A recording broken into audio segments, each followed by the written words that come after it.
One, all right. Okay, I think we're going to call the meeting to order. Welcome everybody for the joint meeting, I guess, of Lincoln County Planning Commission, Lincoln County Commissioners. At this time, we'll have an approval of the meeting minutes from last month's meeting. Can I get a motion and a second for that? So moved, Green. Second, Jungling. Okay, it's been moved and properly seconded. All in favor, aye? Aye. All opposed? Motion passes.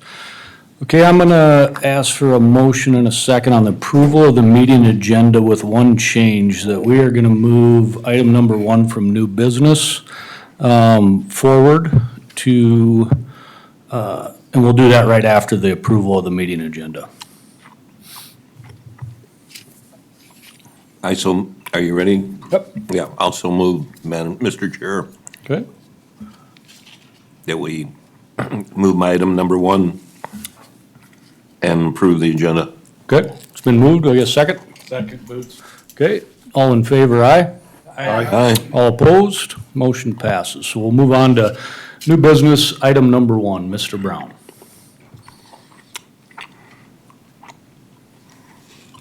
Thank you, Mr. Chair. Toby Brown, representing County Planning. This item before you this morning, or this evening, is 2 parts to that. Is our annual meeting with the Board of Commissioners. And during the annual meeting, we're going to go through kind of the statistics from the previous year of 2023. And then we'll also do some information on the comprehensive plan update.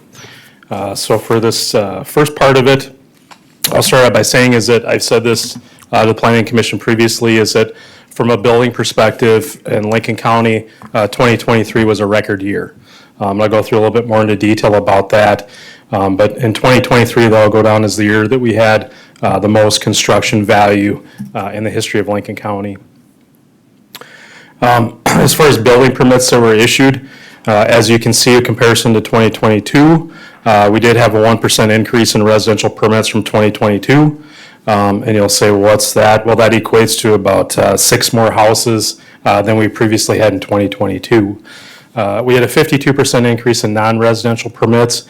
And for this presentation, we lumped everything together from non-residential, that's agriculture, that's our commercial, and that's our industrial, anything other than residential.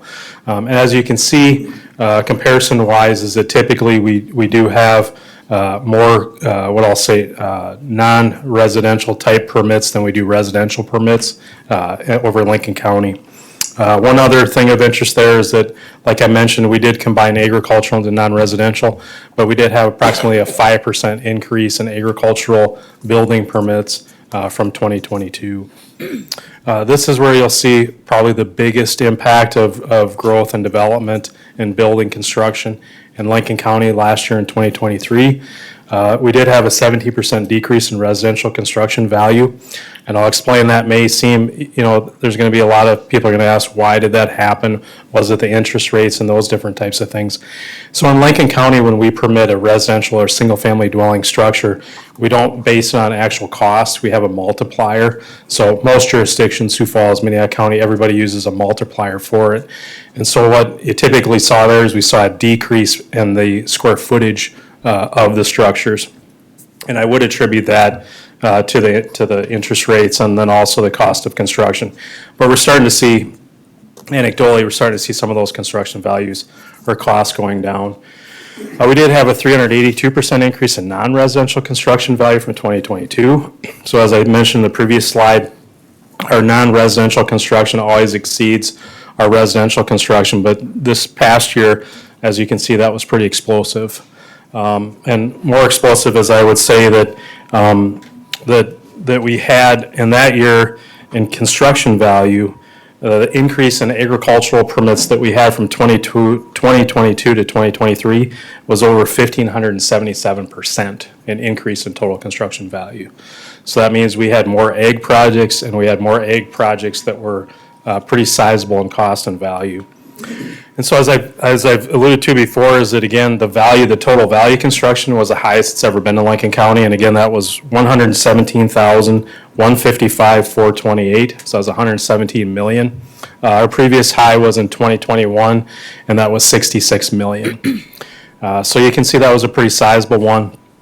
The other thing, and I've said this to other people that have asked about it, in this area, what I'll call the county area, that's the highest of anyone. No county in the area has exceeded 100 million. We were the first to do it. And so like I typically say is that growth leads to growth. So we're already off to a strong start this year as well, continuing to see a lot of those different values. But with that, with that increased value of construction, it also gives an increase on staff time. It takes us longer to review those types of applications. When I started in 2016, the average house size was 1,400 square feet that we were permitting. And I remember the day that we surpassed $750,000 for one single-family dwelling. And I remember we all looked at the plans, were amazed, and thought, boy, that's a pretty big one. Now, it's unusual that we don't permit a house that's over $1 million on a daily basis when we do permit those. So just the value, and that's a sign of a strong economy, that people are willing to invest that kind of money in the county. So, I've always said, and I say this, is I'll never have a balloon drop here for this, because this is the private sector that's investing in this, and this leads to taxable valuation. Our role is really just to facilitate it and to be a part of the process. And so, when I say that, when I look at this, when I look at that high value, I think, when I look at 2021, where we had the previous high, we have less staff today in our department than we had, in 2021. So it's the taxing on the staff that we have. So again, we've got a great team up there that works really hard, that cares about the function, the role that they do. They see the value in the function that they do. Building inspection and building permitting, it's all about life safety. I always say there's no politics in making sure that somebody's house is safe for them and their occupants. And so again, I think we got a good team that works really hard to make sure. But what it was on a turnaround time, when I first started in 2016, we issued a building permit in the day that the person came in. And I don't like to say that anymore, because that's not the way it should have been done.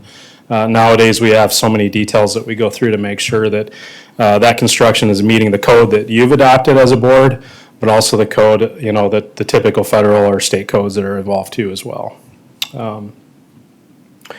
As far as development fees, as you can see, that corresponds to kind of what the record year development that we did have in 2023. Again, this year was a record for building permit fees for the county. So we did exceed almost to that $300,000 level now. And again, we do average we budget approximately, we just increased that budget revenue amount, but we budget about $170,000 a year, so we almost doubled that with what we had in permit fees for the department. As far as other application fees, this is the other types of land use permits that we have that the Planning Commission is familiar with and the Board of Commissioners. So conditional uses, rezones, plats, and plan developments.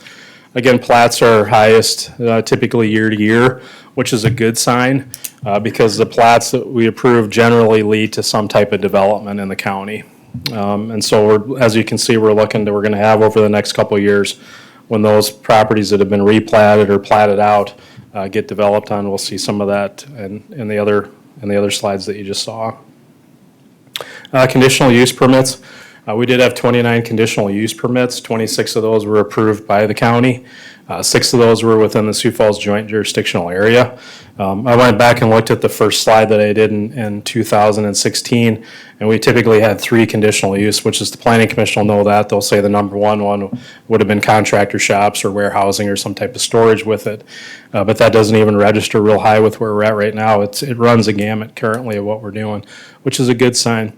And I would say that out of all those 26 conditional use permits that approved, they all led to job creation. There was some jobs created, and it wasn't just the warehousing and the contractor shops where we don't see a lot of, supplemental return after the building's been built.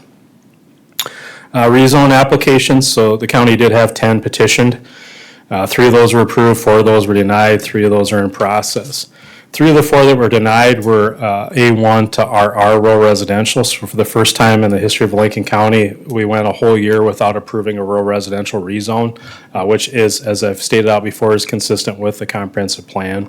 And all of those 3 petition rezones, they were all recently purchased property, where I like to say the applicant knew at the time when they purchased the property that they only had 1 billing eligibility in those cases. The other one that was denied, that was the planned development rezone along Lake Elvin. And then the 3 in process, we do have Three in process, we do have two planned developments, I believe, and one planned development. We have two rezones to commercial in those ones. And then as part of this too, is every year you're aware that we adopt the work plan for the planning commission. And so typically, when we're looking at this, we kind of look at what the trends are that we're looking at for the next year. And so in hopes that tonight, as part of this discussion we're going to have, that we're going to talk about the comprehensive plan in hopes that we're going to get the comprehensive plan adopted late spring, early summer. And then we go right to work on what is probably going to be the most important thing that we do, which is to update the zoning ordinance. So once you adopt a new comprehensive plan, you have to look at your regulations and make sure that those regulations are in conformance with your comprehensive plan. And so hopefully this year we'll start phase one of that, which is really just kind of taking a general overview of the zoning ordinance to see, specifically what parts of it do we think there might be conflict with, but then also just kind of outlining a plan for how we want to proceed with that. And then if there's any other miscellaneous issue ordinances. And then the number one thing under plans and special projects would be the comprehensive plan update, and then review and make recommendations regarding application processes and fees. So one of the things that we've been looking at with the zoning regulations update is the last time that the county's really updated its fee structure was the last time it updated a new zoning regulations, which was in 2009. And so staff's been over the last year and a half really kind of taking a look at given some metrics to kind of exactly what the function is and what we anticipate, what we would recommend the actual cost of what that service would be. Above and all, we would just want to make sure that the taxpayer, the general taxpayer of Lincoln County isn't subsidizing someone to specifically go through an application process with the county. And then the ongoing initiative is to continue to encourage public participation in the planning process. So as the planning commission is aware, the first time that planning really touches someone is when they get a letter from us that there's going to be a public hearing that their neighbor's doing something. And so what we'd like to do as staff is to dedicate some more time, and with the planning commission, with the board of commissioners, is dedicate some more time to getting some outreach to the public. And I think, and I'll allude to more of that in the second part of this, is really we did a survey for the first time in Lincoln County. And I think we got over, close to 1,000 responses to that survey. And I think we learned a lot there, that there needs to be continual education at all levels of different things that the county's engaged in, but also planning and zoning, because planning and zoning really does affect every individual, whether you're a landowner or not a landowner, on a daily basis. And then the last thing would be to explore some opportunities for planning outreach. And so with that, I just kind of breezed through there because I do think the next part of this is really the most important thing, and I'll get into that a little bit. But with that, is there any questions that you have for staff as far as this presentation on the different construction that we've had this year in the county? All these statistics that you have that show the kind of growth that Lincoln County is experiencing, does that ever get out to the public? Is that put on our website, or do we have any means of communication so people can appreciate the growth that we have? Or Yeah, I think, we do put this on our webpage, and then we do have this service available that people can rewatch this. And I think I'll add to it is a great question alluding to too, is that you're going to say, well, 117 million, is that it? So in the county-wise, all of the building permits from last year was $600 million. So that includes, so again, the county planning department, our jurisdiction is outside of the cities. We're the unincorporated or the rural area of the county. But, so we don't govern or have regulation within the cities. But with the cities and with us, it was $600 million. So we're about 15% of the total value of that. And so you're going to say, well, is it going to be more or is it going to be less? So from a city perspective, they have different taxes, right? They have sales tax and they have user fees and those different types of things. And they have services that they can provide with it. All of the permits that we're issuing and all the development out there is for rural type development. There typically isn't any type of city infrastructure. There really isn't, the roads are basically county type surface roads and those different types of things. So one of the things that you look at, you can say, well, is it going to be more than that? It could, but you're also going to have to look at the offset of those costs too. So growth in the county should be steady as the way this is. It's concerning if we're at 100 million, because then you're going to say, well, is there going to be additional services that we're going to have to provide our constituents for that? So, but any other questions, I guess, on that part of the presentation? Hey, Toby. I'd just like to honestly just thank you for everything you guys do every day. I mean, you know, and everyone you talked about, you have less staff now than they did in 2016, and obviously the dollars are higher and we're more detailed, and I think we're a better county for it. So just want to thank you guys for all the effort you guys put in. Yep, I appreciate that, and I know that our team does too, so, yeah. Okay, so then we'll get to the real meat of the potatoes, which is why I paid to feed you guys pizza tonight, because I want to butter you up to have it. Basically, the second part of this, which is the most important part of this, which is, as you're aware, we started in February of last year to update the existing comprehensive plan. And I'll go back through a little bit of that. Again, the first comprehensive plan for Lincoln County was adopted in 1971. At that time in 1971, they also adopted the first zoning ordinance, the first subdivision ordinance, and the first capital improvement plan. And I always like to point out the capital improvement plan because the number one thing on the capital improvement plan was a jail for Lincoln County. But as we go through that part of that discussion is then in 1971, it was pretty generic. I would say that I went back and looked through the minutes, and I'm going to say that just in my assumption, that, not everything's always in the minutes, but I'm going to say there was zero public participation in that process. I was an outside consultant that drafted the plan. From what I can tell, they presented to the board, and it was adopted by the board. But then at that time, the only thing that we can see from the records is that the county did start establishing building permits. And so the building permits at that time were a flat fee of $5. Didn't matter what you're building or how big it was you're building, it was $5. So every once in a while we'll joke and we'll say, go back to the $5 days on that part of it. But, and then I always like to point out too is that the first very action that we can tell from what the county did was they did a special use permit, which was the first name of what a conditional use permit is. But the first special use permit was for a hog barn where the Casey's and T would approximately where the Casey's, or not Casey's, but the Pizza Ranch and T is right now. And it was, the application was signed by a reverend.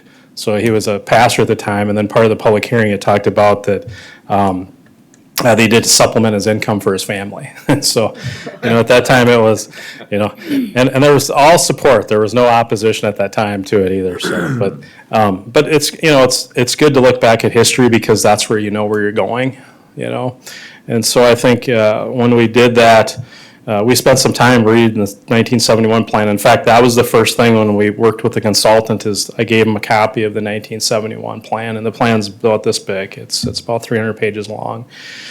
But, and of interest there is that at that time, Sioux Falls hadn't crossed 57th Street.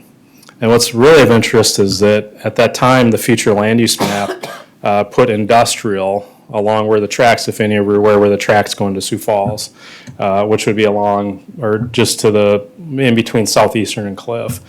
And so on one part, it talks about the idea of that this would be better for the county if, that this growth that Sioux Falls would have been industrial type uses because that's the highest and best use of the land.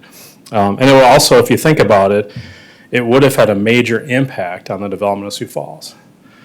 Because you would essentially stop growth, because one thing that nobody wants to live next to would be an industrial park. So it would have stopped part of that growth coming down from the north.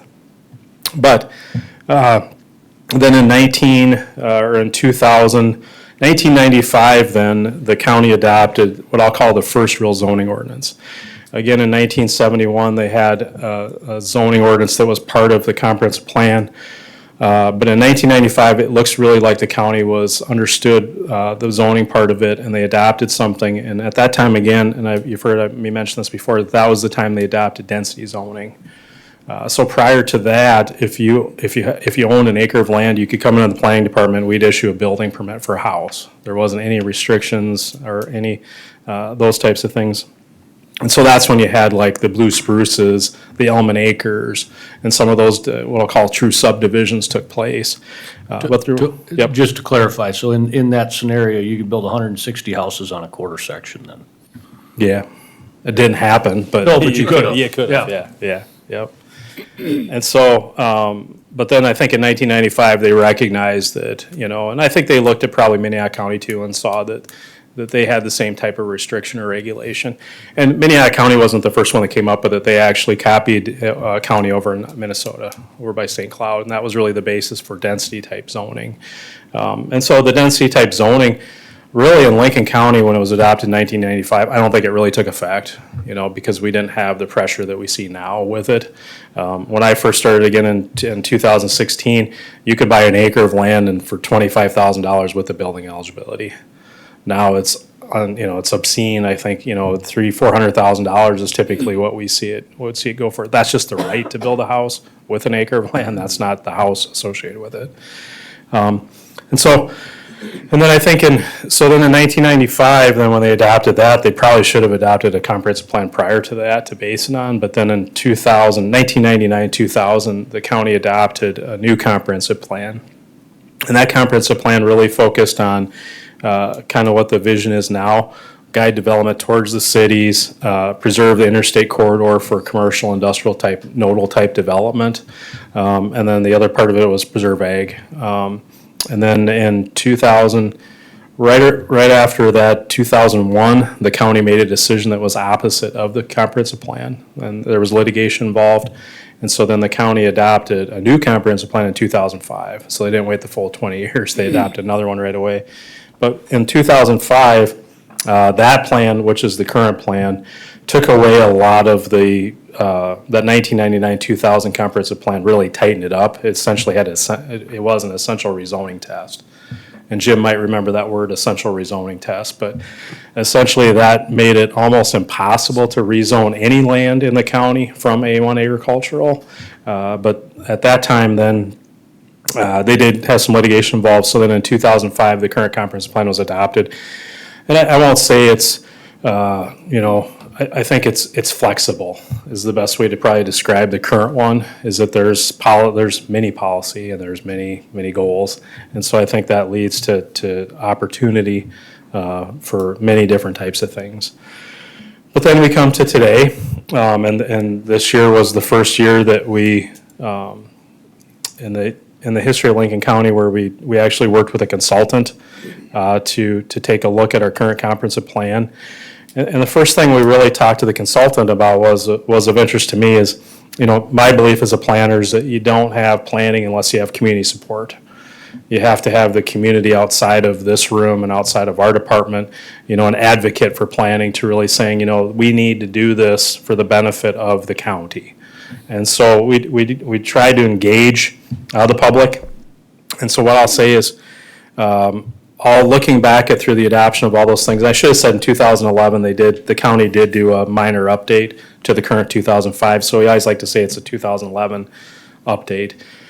But I think this one was the first time we really engaged the public and we asked them. And I think it was kind of the model of it was with the drainage master plan that we just completed is that we really like the idea of going out to the public and saying, what is it that you would like to see this to be? And then we can move forward with that in a kind of a bottom-up plan as opposed to a top-down plan. And so I think, while the numbers aren't, everyone will say, well, there's 70-some thousand individuals in Lincoln County. We did get close to 1,000 involvement in this process, whether it be the stakeholders, whether it be the survey responses. And I think that's, if you take all of it out of it, 90% of our population in Lincoln County lives within the cities. And so this plan, while it will touch them, it won't directly touch them. The plan that this plan touches, or the population that this plan touches, is somewhere between 10 and 11,000 people. That's what our rural population is that are just in the townships and the county. And so I think that's statistically, that's probably a good statistical errors to have that percentage of the population involved in this process. And I don't want to ever diminish if there was only 10 people involved in it. That's 10 people that took the time to fill out the surveys, to go through the process, to be involved in this, that cared about it, that had questions about it. And we did. I mean, I read through we had multiple comments on the different surveys. I've read every single one of them. We formulated a lot of these things that we're going to talk about tonight based on that analysis. Okay. But tonight is kind of two parts to this. So, and the Planning Commission knows this, I've said this before, is that, 99% of the comprehensive plan is fluff. I mean, there's a lot of words in there and those different types of things. And a lot of it's a snapshot of what today is. So they're going to take a look at what the school districts are, what the infrastructure is.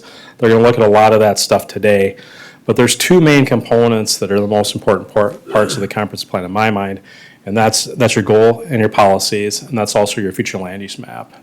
And those are the main things that are going to guide the decision-making that you guys are going to do moving forward. And so it's important that we spend some time. So tonight, the goal is to really go through what the draft of those items are, and then I really want to kick it off to you guys and you guys have a conversation. So I think it's important, we're at this stage now where we've listened to the public, we've drafted some things, a consultant has looked at all of the different alternatives, we've analyzed different things. As you're aware, I've said this before, it was a pause. But technically, when I say pause, it's probably something different than the public hears. Really, what we did was we delayed the adoption of this process because we did have some land use changes come up.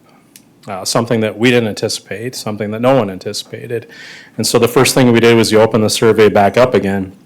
And we heard some valuable things in that survey. Not just the negative parts of what potential land uses are coming into the county, but a lot of it was, look, this is how we want to deal with it though, right? You know, it's, if we have to deal with this, we get to control how we deal with it, right? Sometimes you can't control what happens to you, but you can control what your response is to that. And so that, I think, is really what the public said, and I think that's what the draft is before you tonight. So I'll get started with that part of it. So again, I mentioned that the existing comprehensive plan was adopted in 2005. It was updated in 2011. The goals and the things we're talking about tonight was updated in 2011. So in the existing comprehensive plan, it does have 14 goals, and I always like to challenge people and say, does anyone know what one of those goals would be? And everyone, and I always admit, you know, whenever we're doing staff reports, we always have to go and reference the book. You know, we have to look at it because a lot of it doesn't roll off the tongue with what we're trying to say. There's 9 policies for existing municipal areas, 21 policies for urban expansion areas, 20 policies for agricultural areas, and 13 policies for commercial industrial areas. I'm not going to go through all those tonight, but I will skip through a lot of it. And here's the 14 goals that currently exist right now. And then here's the different layouts for the policies that are within those areas. And I'll skip through that, but it's in the presentation if you want to look back at it. So really what we did was, again, we did the survey, we did the stakeholder meetings. The stakeholder meetings were well attended by all of the municipalities in the county. And so we had a good chance to talk to representation from those individuals. And so really what we came back from it is that, again, number one is that the new comprehensive plan update, we wanted to not only do it, but we wanted to say it, that this is focused on community engagement. We wanted to listen to the public, and we wanted to hear from them what they had to say, where they wanted to go with the county. And then we also wanted it to be used by the county to help make informed decision. And this is the most important part in which it has governance or influence. So I won't go back through, but if you have free time, is to go back and look at your 14 goals and your different policies. And I'm going to say that half of them you have no impact on. You have no influence on, you have no governance on. A lot of the things you can't control what happens to them, okay? And so typically, and that's becoming a big buzzword in government, is governance. You know, what can we do and how can we do it? And so a lot of the goals and policies you have right now, you have no ability to make any changes to those different types of things, okay? But we wanted to focus on 3 main things. And the 3 main things are the land use zoning regulations. So what is a comprehensive plan? A comprehensive plan is many things. But above and all, it should be used to influence the decisions of the land use, okay? So if I'm a private landowner and I want to utilize my land or have questions about it, I should be able to look at a policy, a document. That's called transparency. They shouldn't have to call staff. They shouldn't have to call you guys. They should be able to see somewhere in a document that this is what the vision of my land is. The other part is about transportation decisions. And you've heard me say this before, what came first, the chicken or egg? Neither, it was the road. The road always comes first. And so we have to make sure that with roads, though, and the commission can attest to this, they're very expensive. They're expensive to build, they're expensive to maintain. And so we have to make sure that we're placing development in areas and in places where it's not going to negatively impact our transportation resources. And the third thing, and this was the biggest thing, that if I said to you, if I summarized all of the survey responses, that was the biggest comment that we got back, is you guys aren't working with the towns, the townships, and the other units of government. And I say we are, we just don't always show it. But there is different ways that we can engage in those processes and do those different types of things. So again, really, if I summarize, and again, the consultant and I read probably every comment and every question, concern, I would summarize it into two main things that I could see from it. And really, the responses weren't exactly in these words, but from a planning perspective, I'll use these words. So number one is the public of Lincoln County wants balanced growth. They want balanced growth. And then number two is the public in Lincoln County, or the respondents to our survey, is they want a sustainable tax base. I'll say that again, they want balanced growth and they want a sustainable tax base. And those were the two most important things that I think when you lumped everything and threw it out, you looked at the buzzwords, you looked at all that stuff. And so you're gonna say, okay, that's a big bar though, right? That's a lot of things that we're gonna have to look at when we're going through this policies. And so really, then we looked at how are we going to accomplish this? So how do you accomplish that with 14 goals? You're not going to accomplish that with 14 goals. You're not going to accomplish that with 10 goals. And then the other part about it is, I've always said, is that if you don't know what the goal is, you're not going to know what the goal is. And so we tried to keep it simple. And so again, this would be the primary goal for the comprehensive plan. And that's to ensure that rural areas of Lincoln County remain rural to the greatest extent possible, and that the municipalities of Lincoln County have the opportunity and tax base to grow in a deliberate and measured manner. That's our cooperation, that's our working together. But in summary, you would say what this is really saying is keep rural rural and keep urban urban. And so that's how you do that, is you push major development or intensity type development to the municipalities. You keep the rural areas reserved for rural type development, okay?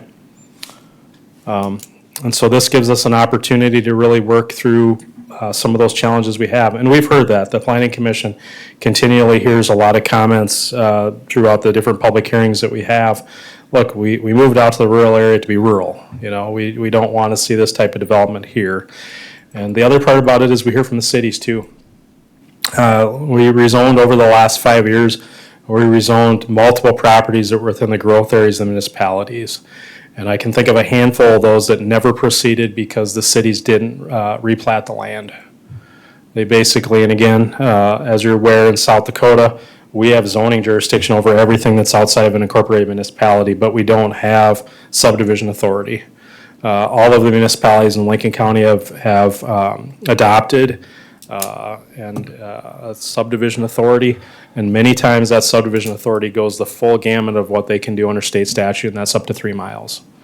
And so most of our municipalities, especially the ones up north, go out 3 miles, so we have no control over the future development zoning wise, but not site development of those properties. And so it's critical that we do work together as a team on those things. Because if anything, we don't want to play against each other on that part of it. We don't want to rezone land that they don't want to see developed, and we don't want to see them develop or improve or allow improvements to land to develop that we're not going to rezone land. So it does require, it's important that you do have coordination, communication between those two.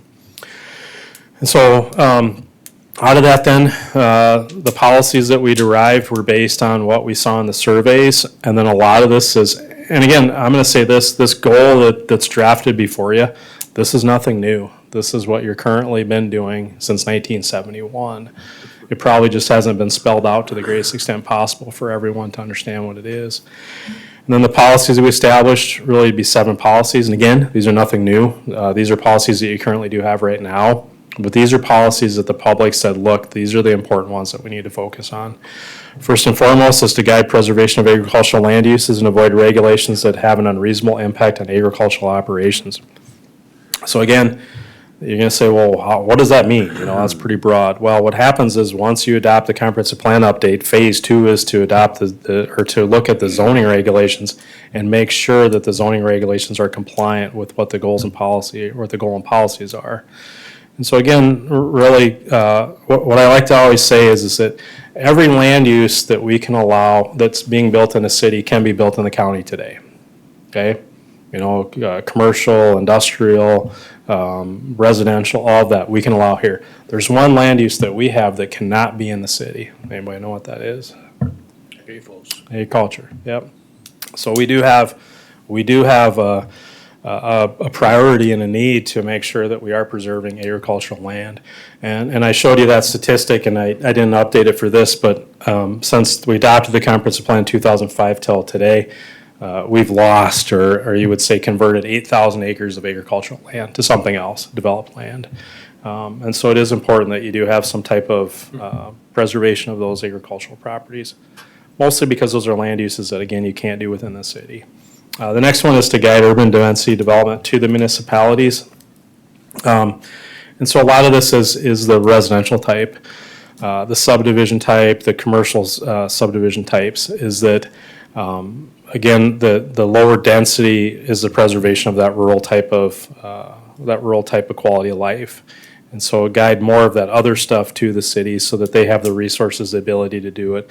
One of the things that we're learning in the rural area, and it's what I call every day is education, is that one of the biggest issues we have is what I'll call fire suppression capability. And so our rural water providers, by financial reasons, they develop their systems to serve their systems for potable water, for agricultural uses. The idea that you were going to use that for hundreds of thousands of gallons a day for industrial or manufacturing type uses, and then beyond that, the need for fire suppression is becoming a big thing. So some projects we have to find many workarounds to get us to that point where we can do that. And the biggest workaround will be is if it can't be supplied by rural waters, that it's supplied on site, and that's very costly. And so when you look at the difference between developing out in the rural area and developing in a city, almost to the point that it's more reasonable within the city because they do have the city infrastructure available. And one clarification on that, Toby, if then those properties get annexed by the city, they're required to put fire protection in, correct? Correct. Which is it's more costly after the fact than. Yep. And we've ran into a couple of those, so I think that's an interesting. Yep. Yep. And not only that, but and that's a good thing you point out is that that's one of the things we're working on now is that Sioux Falls and T and Harrisburg was really the first one then other than Sioux Falls was to annex existing development, I'll call it, in the rural area. And it just doesn't fit. It doesn't, when they annex into the city, the development of those developments compared to what the city standards are, it doesn't meet it. And so we're having a lot of challenges there. And so a lot of that's a cost, is a burden on the homeowner, the individual homeowner, and those costs are extreme. I mean, I won't even throw out numbers, but they're extreme. And which is reasonable because the cities has to retrofit and do the things that they need to do to get there.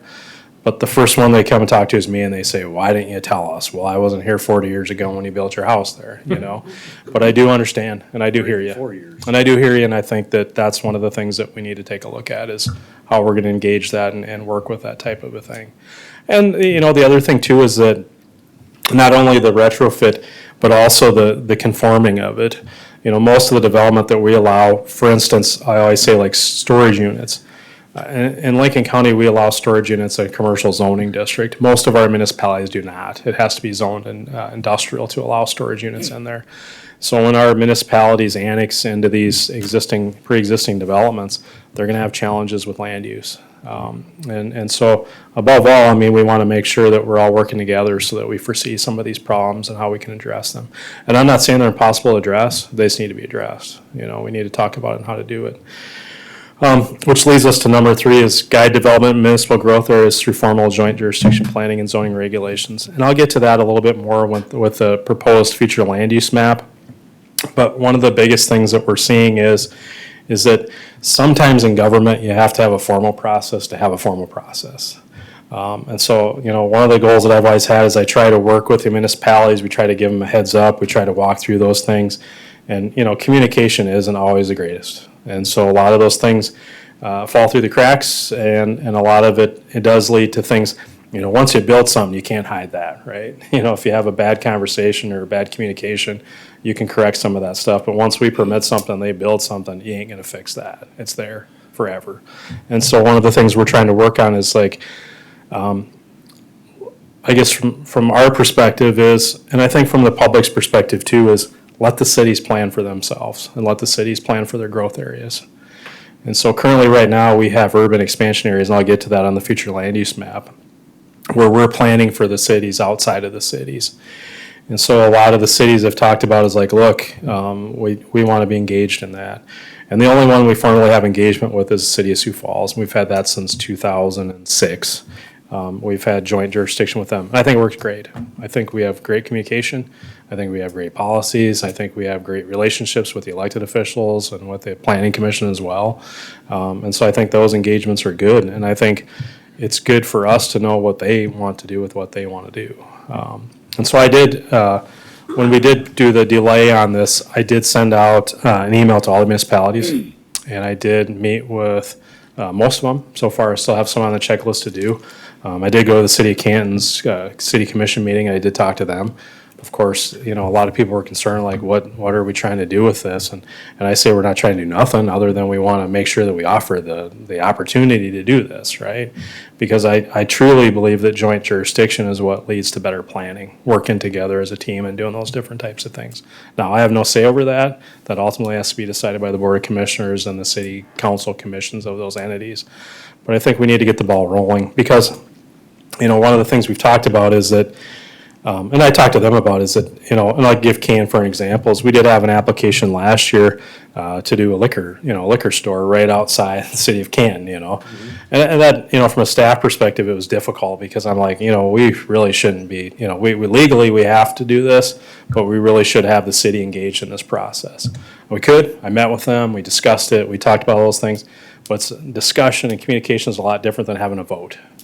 And so I think that's my example with why joint jurisdiction is important because you do need to work on that. Now, on the flip side of that, the public is going to say, yeah, but I don't get to vote for those different types of people. And that's the negative part of it.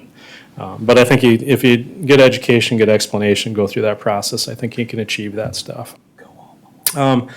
Guide residential construction located on lots of record and other parcels which already qualify as the building sites. So again, in 1995, the Board of Commissioners, they adopted a policy that says one per quarter. And so we do have, if you go to the parcel browser, you can click on under planning, we do have the quarter and you can see every single quarter that was in the county. So conceivably, each one of those did have. And I think, rough numbers, we have about 1,780 left of what would be left that are undeveloped at this time.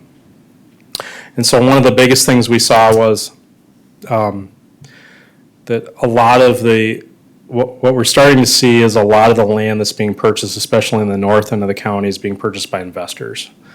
And investors on the idea that they're going to rezone the land to a different type of land use, which happens. I mean, that's going to happen all the time. What I always say is just come talk to us first, make sure that we can tell you, well, this is what the plan is or not the plan is. But the challenge is that you do have a lot of farmers out there, you do have a lot of landowners in the county. They're counting on that somewhere down the road that they're going to sell off some of those eligibilities. And like I said, when I first started, it was $25,000 and you could build a house here, Now it's $300,000-$400,000 to get that eligibility. That's real money. I mean, that's real money that's going to supplement different types of things. But what's happening is that an investor purchases a land with the idea that they're going to apply for a rezone or change a zone to rural residential. And that application is $350. And so with that, return on investment on there is pretty good because you're going to get $400,000 or however many lots you're going to get out of that deal. And so, but the negative part of that is that it also has a huge impact on the tax base, right? So many people always think like you guys control the taxes. You don't. It's the neighbors selling their land that controls the valuation of the property. And so what typically happens is we're starting to see in those northern townships huge increases on if I own 2 acres of land for 40 years, it's going up, it's going up, it's going up because of what's been selling around them and going through that process.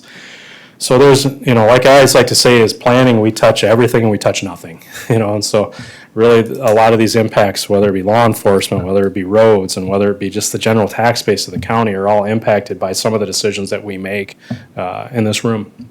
And so it's important that we do have some kind of guiding vision with that. Next is to guide commercial industrial development to rural commercial industrial nodes. So this is important since 1971 and all the subsequent years after that. We've always looked to the interstate to be that area where we wanted commercial industrial development. And the primary reason for that is because we'd worked with Rural Waters to establish there is areas in the county where they do have the capacity for fire suppression. And we wanted to guide that in an area where specifically we could have, because if you run it over here, if you run it over there, the cost of the economics of it is just not feasible. And so really we looked at those areas. The other thing that you would say too is from a land use perspective, it's a good buffer. So if we put it along the interstate exchanges, it's a good buffer from the rest of the people so that they don't have some of those impacts from the commercial industrial development. The next one is to guide construction of private and public infrastructure in a manner that addresses existing and future service deficiencies. So probably no surprise if I looked at, if I looked at the word searches in the survey responses, number one was taxes, but number two is pipeline. And so a lot of the people were, curious to what our current regulations are and where we were going to head with this. And a lot of it is also dependent on what's going to happen with the state, legislature and some of those things too. But I think it's important that we put a policy in there that we're going to take a look at that when we update the zoning regulations to make sure that we're consistent with what the public wants. And then the last one, again, this is one that's kind of a hot button topic issue. And so prison would be the third term that was there. And so that policy would be to guide institutional land use to appropriate areas that allow for the sufficient provision of services. So in the joint jurisdictional ordinance, and I think it's a good ordinance, is that if you want to locate a public facility in the joint zoning area, you can do it in the A1 agricultural zoning district like you can in the Lincoln County unincorporated ordinance. But it does require two things. It requires one, that it be off a hard surface road, and then number two, it requires that there be a community meeting. And then if you do those two things, you can get a building permit from the county. And so those are things we could look at. Not going to say that's the policy you guys are going to adopt. I'm just saying that's a comparison to what the current policies are that are there. So with that, I guess I'll ask for any comments or questions on that. And then kind of the goal would be is when I get through the next part of it, then you guys start the conversation about where items are. Good. Thanks, Toby. We sure appreciate it. And we got questions and comments, I'm sure. I do anyway, but I'm gonna let everybody else go first. Okay. Anybody?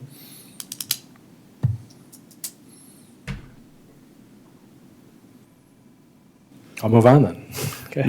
No,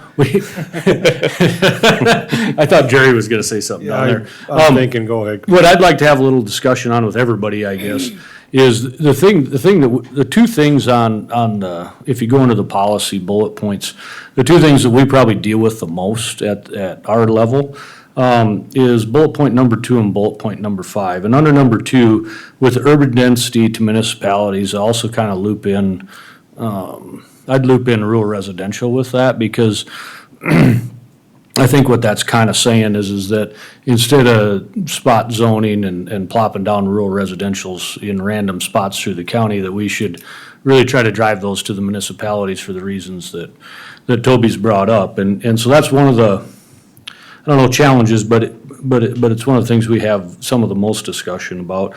And it's recently just came up with the property up by Lake Elvin, and I'll just say one comment on that. I mean, I think that there was a situation, and in a lot of these situations, somebody buys a piece of property and it has so many housing eligibilities assigned to it, and they know that. And I think we've had 3 of them this year where they've came back and wanted them rezoned rural residential and they specifically say, well, we want to build more houses there. And I just think that we let that out of the box. That won't stop anywhere. I mean, there's nothing stopping me from at Norway Center. I mean, just rezone the whole quarter to rural residential and put as many houses as you want, So I think that's one of the things we deal with, and I think is gonna continue to deal with until we deal with it. So I'd like some comment on that one. And then the other one we deal with, quite regularly is number 5, and that, for most part, it's spot zoning of commercial and industrial property. And I want to get your guys' ideas and thoughts on where you think that should go.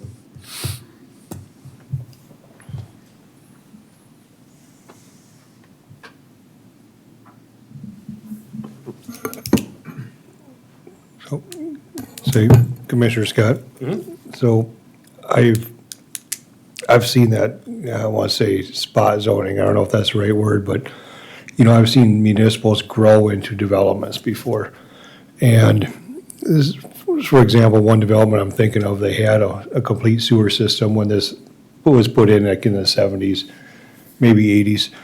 And they had a hard time maintaining it because they weren't sewer experts, and if things started collapsing, and they ended up with high dollar trying to get that fixed. This municipal came to them and said, hey, you want annex in? They said yes. Well, by the time the municipal was looking at doing their roads, repairing the sewer or putting in a whole new sewer, everything, I mean, literally it was $60,000 a house. Yeah. You know, and someone that has a house that's 40 years old, that's, a lot of times that's something they can't afford. So what we do right now, yes, it works in a new development with a new house and everything works fine, but we got to think future. We got to always think what's going to happen to this county 30, 40 years from now. And I've seen it, that's what does happen.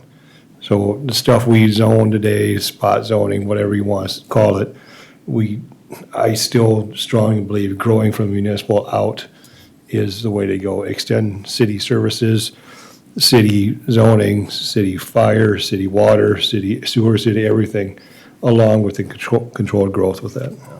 City sales tax. Yep. Well, and one thing, you bring up an interesting point, because the majority of these, I would say the majority of these residents in the rural area all run off their own septic system.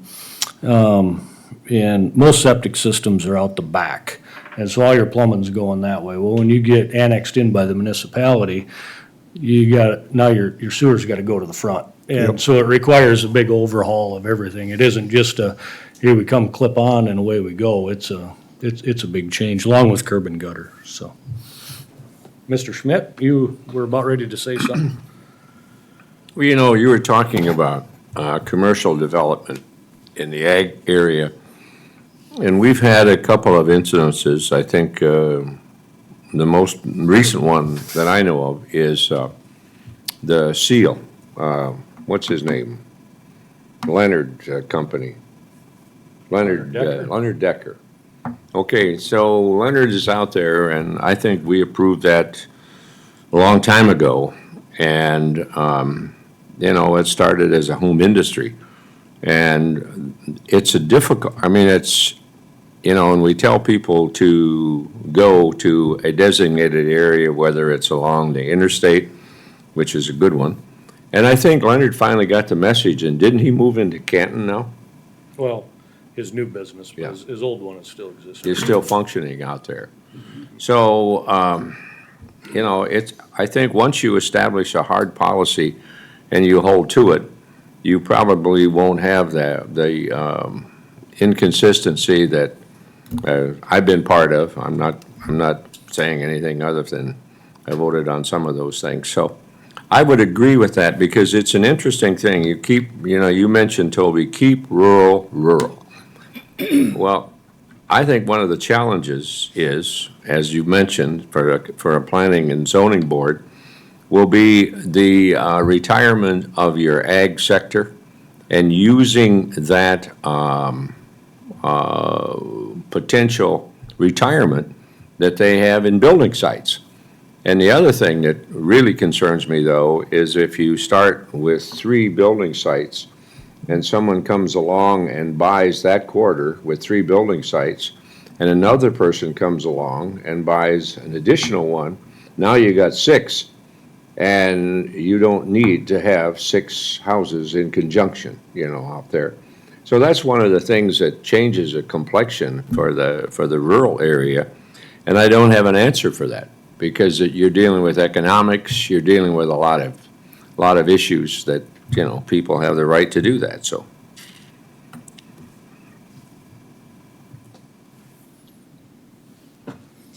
Very good. Thank you, Commissioner Schmidt.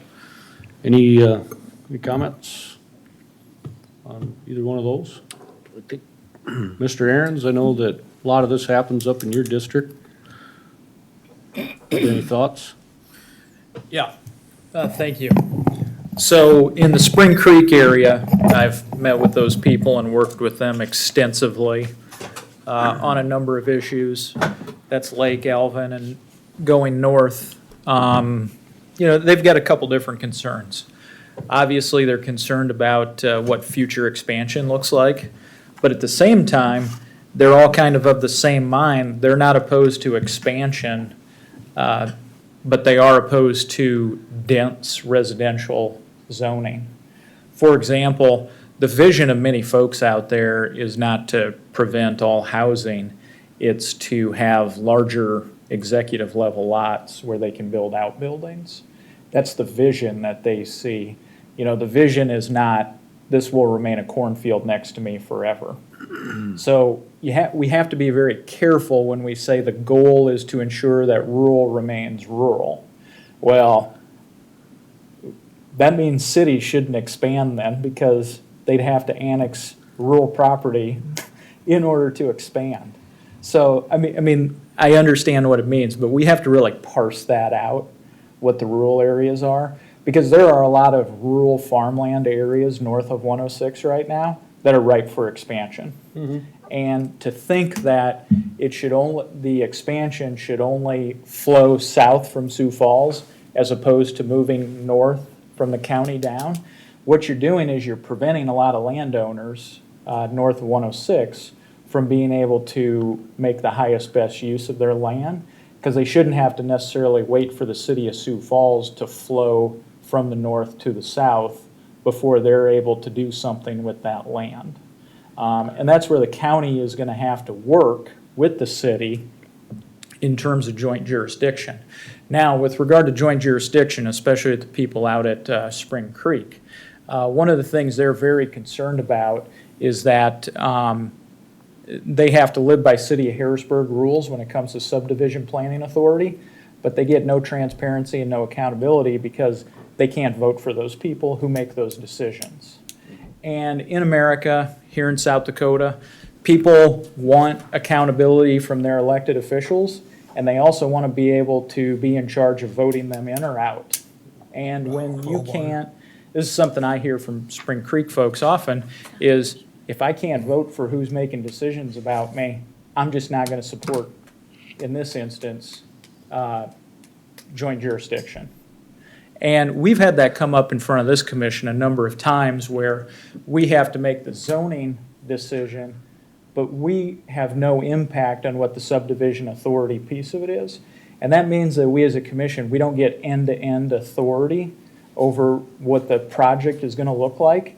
And I think those become very difficult decisions for us to make. Now, if that means we need to start looking at a particular different kind of land use designation in order for us to be able to exert greater control and authority, essentially subverting joint jurisdiction authority, or in this instance, subverting subdivision planning authority, that's something we're going to have to look at. Because there are a lot of areas ripe for development that are contiguous or adjacent to rural residential right now. And the community and the neighborhood would like to see development. The landowner would obviously like to see development, but the commission can only do the rezoning piece. We can't do the subdivision authority piece. So that's concerning, because there are, I think, a couple of votes that would have went differently if we had a subdivision or a subdivision planning authority. But instead, we said because we can't control the outcome here, we're just going to say no to rezoning. And then what happens is you've got a lot of dollars and a lot of investment that stays on the sidelines because this commission didn't feel comfortable with what the outcome of the project was going to be because we didn't have end-to-end planning authority. So there's definitely a lot of investment, a lot of growth that could happen, but we've got to look at our land use designations in order to make sure we feel comfortable with that. So, I know Commissioner Poppins and I have been talking about whether or not we need to have like an ad hoc committee look into these land use designations, but also look into some of this growth and development out at Spring Creek as well. So. Yeah, that's for sure an interesting place, and appreciate your comments. One question I have, and I guess this would be for everybody, but what are your thoughts, Commissioner Aaron's, on as that area or any of the areas continue to grow outside of the municipalities, how do we handle the extra, traffic on the roads and the needs of our sheriff department and the fact that they don't, there isn't any real fire service in those areas and things like that. I mean, are those concerns, you think? We had, so when David Long came in here with his new subdivision, and he came in front of us, and the specific issue of fire suppression came up. And there were 20 neighbors in the room from the adjacent property. Those folks already live kitty corner from Spring Creek. The number one safety concern they had was not fire suppression, it was traffic. Yeah. And what they specifically wanted, they said they were okay with only having one driveway entrance because there was an alternative option offered, and everybody said to them, well, you need two driveways just in case the fire trucks need to get in there if there's an accident.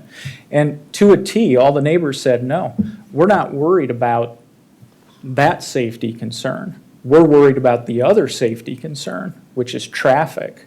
And so what they said is, we're okay with the development out there. Just don't have it connected to ours with having a through street in the thoroughfare out there. So we've already had people come in front of us Yeah, who've but- already said that. But what about the extra, traffic right on the county road that it's attached to? Did you guys have any discussion on that? Yeah. Folks who live next to Sioux Falls and within the commuting distance of Sioux Falls better just get ready for more traffic. Because let's face But it. I mean the Yeah. cost on the road. Yeah, let's face it. Voters are moving with their feet. And what these people in Lincoln County want is they want to be able to live in Lincoln County in the rural area, and they want to be able to work in Sioux Falls. The populace, people have already decided there is going to be traffic, and it's going to cost them, and they're going to have to invest in the roads in order to be able to live the kind of lifestyle they want to live. Eric, or Mr. Chairman, I would like to bring up another subject. Yeah. You know, on the horizon, you're seeing a lot of movement towards energy, energy production.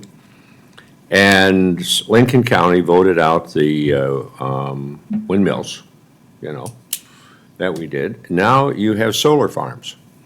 And you're going to, if you look at the number of solar farm applicants that are springing up across the state, it will kind of surprise you. So when they call it a solar farm, understand, you know, you've got all of the solar units collecting, but underneath them, the one proposal I found that was rather interesting was to graze sheep. So the person says, okay, what am I? I am raising sheep on my particular piece of land. I'm grazing animals, okay? But I'm also producing energy. So when you come to licensing or zoning these things, that may be an interesting subject to have to deal with. It will be for sure. Sign me up. Say, Mr. Chair. Yeah. I want to bootstrap on that. I think Commissioner Schmidt's onto something with regard to this energy production issue. I mean, America is growing, South Dakota is growing. We need more energy. And those energy sources, we need an all-of-the-above energy strategy anyway, whether that's gas, water, electric, created by hydro, solar, or wherever that energy may come from, especially when it comes to ethanol, which has a tremendous benefit to South Dakota's corn farmers, of course. But this issue is only going to keep coming back to us in terms of county commissions. You know, there's a county right now up there in northern South Dakota that turned down a solar farm. They didn't want it. They really didn't give very compelling reasons to me, but they just don't want those things in their backyard for whatever reason. And I think we're going to have to come to the realization as a country, probably as a state, is that we need more energy. We got to power the growth that we have. Otherwise, what's going to happen is you're going to increase energy costs for all of us if we don't create more. And the issue of these solar farms, I think, is going to be coming up. It's going to be interesting, and we're going to have to talk about it, and we're going to have to balance the needs of the country and the county with the other constraints that we have. Yeah, appreciate it, guys. Mr. Brown, I think, you want to show us your last maps Yep, and yep. and explain those to everybody before we Yeah, and I think. adjourn the joint meeting? Yep. So this is the current future land use map. Again, this is the guiding vision for the properties of Lincoln County. And so you'll notice that we do have the joint jurisdictional area with Sioux Falls. We do have the agricultural area, which everyone will call me and say, well, what's the white supposed to be? And I'll say, that's agriculture, that's the agricultural area. But the rural commercial areas, again, those are the nodes of the interstate. And then the, what we'll call the urban expansion area. So really what this was based on in 2005, and this is fascinating to look at because in 2005, 2011, this was updated. This actually reflected, these maps show in 2011 what the growth areas of those municipalities are, okay? And if I showed you that today, the entire area north of 116 is covered by Harrisburg, T, and Sioux Falls. So it's all, so as Commissioner Aaron's said, they have subdivision authority. They control half of what development is in Lincoln County, okay? And so that, again, kind of put that in your mind as that's what the current one is. And so this is the updated future land use map. So colored the agricultural, so it looks like there's actually, we're planting something there. The joint jurisdictional area, as you can see, that's been expanded. So the county and the city agreed to expand those boundaries as well as Harrisburg did at the time. I think it was 2017 to change those boundaries to that area there. And then, as you can see, we took off, the only thing is really different, we've added these nodes down here for commercial industrial expansion. We're getting a lot of requests to do additional industrial commercial development, those lower type nodes of the county. 20 miles to Sioux Falls, 25 miles to Sioux Falls is not a big deal for businesses and development. But the biggest thing you'll see is we did take off the urban expansion areas. And so the idea there is that for this comprehensive plan, and again, with Sioux Falls, and you guys are familiar with this, when we adopt joint jurisdiction planning and zoning, you adopt a whole separate comprehensive plan, a whole separate zoning regulation. And then, and kind of feeding off what Commissioner Aaron's is saying, they actually give us back the subdivision authority. So if we have joint jurisdiction with it, yeah, we have, I sign off on all plats that Sioux Falls, if they didn't have joint jurisdiction with us, they would have sole authority over to it. So the benefit that we would say to the public is, look, you're going to get representation back by allowing us to do this joint jurisdiction because we're 50% of the vote. If we don't pass it, it doesn't go. But we also, we gain back the authority that they took from us, which is to have platting or subdivision authority of those areas. And so the next part about that is that they can go up to 6 miles outside of their city with joint jurisdiction. They can go up to 3 miles outside, 4 miles outside their jurisdiction. The idea is that, like, for instance, Spring Creek, Harrisburg, which they have jurisdiction over it now, would go to those areas. And if they agree and we agree through that comprehensive plan, that zoning ordinance to allow residential there, that's the place to allow it. Would be through a joint zoning ordinance and not through our county zoning ordinance. The county zoning ordinance, you're in deep on the building eligibilities. They're too valuable to relinquish by rezoning property to rural residential. That's the real challenge that we've had as a county. But if we work with the municipalities and we work to say, how does this growth fit into your future growth? The main thing is, like you guys talked about, put the infrastructure towards the front of the house so that we can just connect them and hook up to them. Let's make them put a little bit more money into the roads and put up streetlights and do all that kind of stuff. That makes that development more acceptable when the city gets there. In fact, I've been working with one for a few months now with Sioux Falls. Just when we moved all those building eligibilities from Schindler over to there, that developer's going to build it so it's turnkey. So when the city gets there, and the city's probably half a mile away from there, that those landowners will have zero impact. They'll just be able to connect to the city. They won't know anything ever happened. They won't have any costs associated with it. That's good growth. That's good development. That's planned development. That's what we need to have in Lincoln County. That's what the citizens have said to us what they want in Lincoln County. It just takes good policy to get to that point, and that's where we're headed with that. So I did want to answer any questions and then continue to you guys to have the dialogue that I want you to have. But I'm taking notes and making sure that we're taking a listen to everything you're saying. So, okay.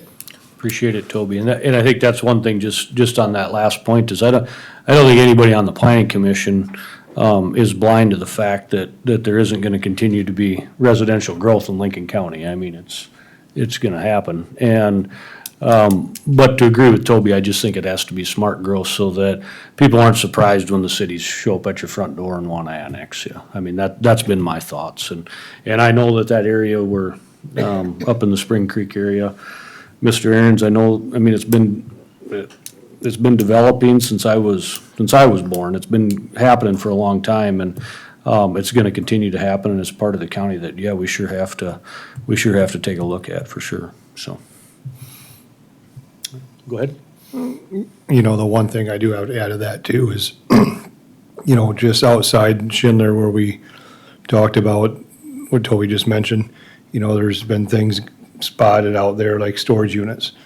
You know, they came to us, say, hey, we're gonna do these small storage units and leave all these trees, and before you knew it, everything was blown over. And once you rezone anything, we have no say.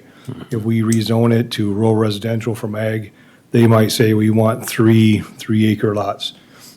That doesn't mean they have to stick to that. They can put 160 houses out there just like that, just because we rezone it. So just because one person says something, we have to see what's going to be, what happens when they sell it to the next person or to the next person. And then that's where a lot of that stuff and where we get in trouble. Very good. Any other comments? Mr. Gibbon? You good? Everybody's good? Okay, I think we're gonna close out then, that agenda item. And we'll adjourn the joint meeting. You folks are sure welcome to stick around and watch some exhilarating planning commission stuff if you want to, but, we'll give you, we'll take just we're just gonna take a short recess, if that's okay. We'll let everybody get shuffled around and, Back at 6:30. and, we're back at 6:30 to start. Would that be fine? All right. Is that your cooler? Thanks. Did you bring the refreshment? All right, folks. All right, here we go. We're gonna call the meeting back to order. I don't think I need it, but I will just ask for a motion in a second to call it back to order. So moved, Boots. All in favor, aye? Aye. All opposed? Okay, so, we are on to public input on non-agenda items. So this would be the point of the meeting. If anybody's here, that wants to speak on something that is not on the agenda, this would be time to do it. Okay, seeing none, we will move on to the public hearings. Mr. Brown, application number 1. Thank you, Mr. Chairman. Toby Brown, representing County Planning. This first item before you this evening is an application for a conditional use permit. This is for an oversized accessory building. The applicant is proposing a 4,000 square foot accessory building.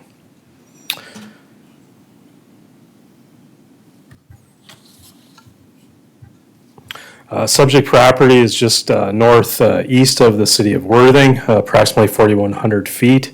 Property is zoned A1 agricultural, as is all surrounding properties.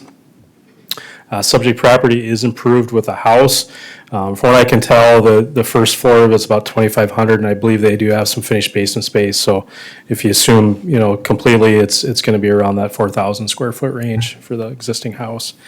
There is, some of this property was resplit or replatted after some of the development occurred out there. But this property to the north, the applicants do own. They don't have any plans for development that it does not have a building eligibility. The property to the east is undeveloped. It does have a building eligibility with anticipated sometime there would be development on the property. The applicant, as you can see, it would be the picture showing to the north. This would be the applicant's property. Proposed accessory building site would just be to the east of the property. As you can see in this picture, looking to the east, there is an accessory building on a property 2 parcels over. That particular accessory building is 3,200 square feet. We do not have a conditional use permit for that property. That property was not partitioned at the time we permitted the accessory building. So again, just a little summary is that the zoning ordinance requires accessory buildings over 1,500 square feet if they're located in a subdivision of more than 4 lots to receive a conditional use permit to exceed the 1,500 square feet. At the time that accessory building to the east was permitted, it did not meet the criteria for needing a conditional use permit. But I just want to point out that there is a similar sized one in the area. So the applicant did submit an application to build an 80 foot by 50 foot accessory building to the east of the property. According to, we've had some discussions with the applicant as far as the use. It's just really for personal storage, for equipment storage, and for vehicle-type storage on the property. In this particular area, it is primarily agricultural type area. We do have a number of agricultural structures that do exceed that different type of a structure there. So as I mentioned, that staff did discuss with the applicant some of the proposal and then also some of the regulations that exist. From what's been submitted to staff, staff does feel that this application does meet the standards of the requirements for an oversized accessory building in Lincoln County. Again, there is an accessory building to the east that's generally in same size and use. We did analyze, there was some questions as far as the size of it, what would be used for. Again, the applicant stated it'd be for vehicle equipment and storage. After this, and you're aware of this, is that staff does typically say this, that after this, if this use is approved, the principal use of the property stays the same. It's going to be a residential type property. This is an accessory type building to that. The applicant proposed no additional access to the property. They will utilize the existing access in the property. So the township was notified, but we didn't receive any comments back from the township on the application. Staff did post the property. The applicant did send notification out to adjoining properties within 500 feet of the property. Staff did receive some calls from neighbors surrounding properties. Mostly the questions are what was the use of the building, and those different types of things. Again, staff primarily mentioned that this is really, from our understanding, what's been told to us, is for just personal use. And then I did mention to some of the neighbors as well that condition that we typically place on these conditional use permits is that they can only use it for personal property. They can't use the building for a business. So based on the analysis of staff, staff does recommend approval of this conditional use permit with the 5 conditions that were placed in the staff report. We do feel that these are typical type conditions that we put on it. It should address the majority of the concerns of the neighbors. Again, we did post the agenda a week prior to the meeting, and so a number of neighbors we did say to take a look at the staff analysis and recommendation. And we didn't get any calls back from some of the neighbors that we'd originally talked to once we'd posted the staff analysis. But with that, the applicant is here tonight, as well as there might be other people from the public as well. But staff does recommend approval of this with the conditions as stated. With that, I'd be happy to answer any questions that you have for staff. Okay. Anybody have any questions for Mr. Brown? Yes, sir. Okay, thank you. Thank you. All right, I'll ask the applicant to come up. Please state your name and address for the record and tell us a little bit about what you're planning here. Brian Dobish, address is 47254 279th Street, Worthing, South Dakota. Primary use is kind of like was stated by Toby, it's just planned on for storage more than anything, and vehicle storage, and built a house with 3-car garage and should have built a bigger garage. Have hear 2 that storage once in a units while. right now full of our other accessory stuff that we just need to no longer pay for rent. So it's one of those things where we bought an acreage and plans were always to build a shop and be able to, own a skid loader and stuff for moving snow and miscellaneous other equipment. So want to be able to put that stuff in a shop and protect it, so. Okay, very good. Any questions for the applicant? Yeah, Mr. Junglin. So I see in the pictures, there's a telehandler hanging outside. Is that- Yep, that's for building the shop. Oh, okay. Okay. Our plan didn't realize we had to go through the conditional use aspect of this, and so our anticipation was to dig a foundation right away, and as soon as the frost broke, which we're pretty much at that point. So Yeah, it's weird that way, isn't it, right now? yep, it is. So yep. I'm good, thank you. Any others? Mr. Mr. Green? Chair, Yeah. I assume you've seen the 5 conditions. You're okay with all 5 Yes, sir. conditions as listed? Yep. Okay. Commissioner Schmidt? Oh, good there. My only concern would be that there will not be another driveway to that. Correct. Yep. Okay, Never 'cause that planned. mile already, it's a shared mile Right. between Lynn and LaValley, and that mile already has Yeah, 15 lots of access. driveways on it, Yep, so lots of it access, for certainly sure. can't afford any more. No, and you can kind of see on the site plan, we kind of have it planned where we're gonna just peel off our driveway and be able to pull into the front side of the shop. Okay, Yep. thank you. You bet. Brian, how tall is this thing? Right now, we're kind of planning for 20 feet. So for the sidewall, sorry, you know, and then the peak will probably come up another 3 or 4 feet, I suppose, so. The goals are, you know, maybe in the future, if we need more storage, we were gonna be able to put a loft in there at some point, but plans aren't for the loft right now, so. Always gotta plan ahead. It's a little hard to raise a roof in the future, so, Is it big enough? probably not, Is there gonna be room for, a race car in there? just a little bit. That's the problem, so, but that'll only be occasional, so, he's got his own shop, so. Okay.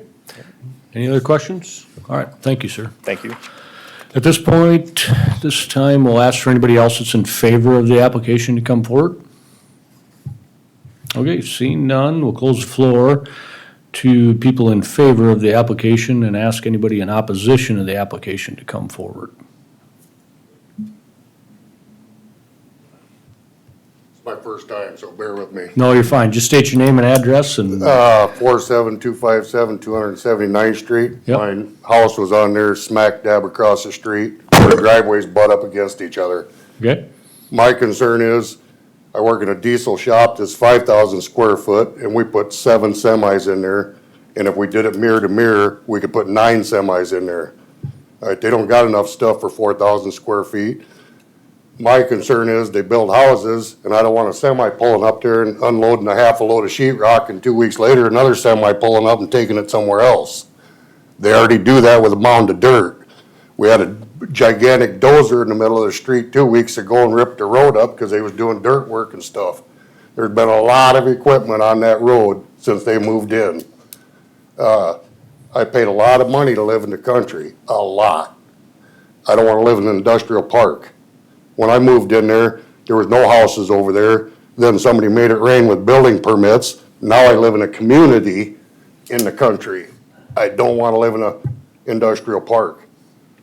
I don't care about no hobby shop. I want one. Everybody wants one. The guy that they showed down the street, I've never seen the doors open on it. So he don't use it he builds houses. My concern would be, I don't want no more traffic on that road. I don't want no more dump trucks. I don't want no more dozers. I don't want no more,